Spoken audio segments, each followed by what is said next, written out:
മുഹമ്മദ് നബി യുദ്ധം ചെയ്യേണ്ടി വന്ന രംഗത്ത് യുദ്ധം ചെയ്തിട്ടുണ്ട്, നിഷേധിക്കുന്നില്ല. പക്ഷെ യുദ്ധത്തിൻ്റെതായ നിയമവശങ്ങളുണ്ട്. ഇന്നും രാജ്യങ്ങൾ തമ്മിൽ യുദ്ധം ചെയ്യുന്നുണ്ട്. യുദ്ധമില്ലാതെ കാണുന്നവരൊക്കെ വെട്ടുകയെന്നൊന്നും ഇസ്ലാമിലില്ല. ഒരു രാഷ്ട്രമായി രൂപപ്പെട്ടാൽ അവിടെ യുദ്ധം, അയൽവാസീൻ്റെ അടുത്ത് പരുഷമായിട്ട് പെരുമാറണം എന്ന് തന്നെയാണ് കേട്ടോ. അതൊന്നും ഒരു തരത്തിൽ ഇവർക്ക് നിഷേധിക്കാൻ കഴിയില്ല.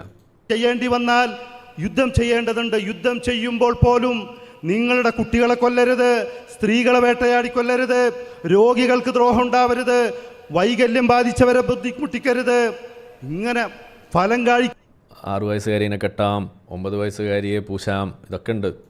മരങ്ങൾ മുറിച്ചു മാറ്റരുത്, ഒഴുകുന്ന വെള്ളത്തിൽ വിഷം കലർത്തരുത് തുടങ്ങിയ യുദ്ധ നിയമങ്ങൾ ഇന്നുപോലെ. തുണി പൊക്കി നോക്കിയിട്ട് രോമം വളർന്നിട്ടില്ലെങ്കിൽ തല വെട്ടാം, ഓക്കെ, അതുണ്ട്. അതുപോലെ സ്ത്രീകളെ കൊല്ലട്ടെ, അവർ ചാവില്ല എന്ന് ചോദിക്കുമ്പോൾ അവരും അവരിൽ പെട്ടവരാണ്, അതുകൊണ്ട് വെട്ടിക്കോ എന്ന് പറഞ്ഞിട്ടുണ്ട്. അതും യുദ്ധ നിയമമാണ്.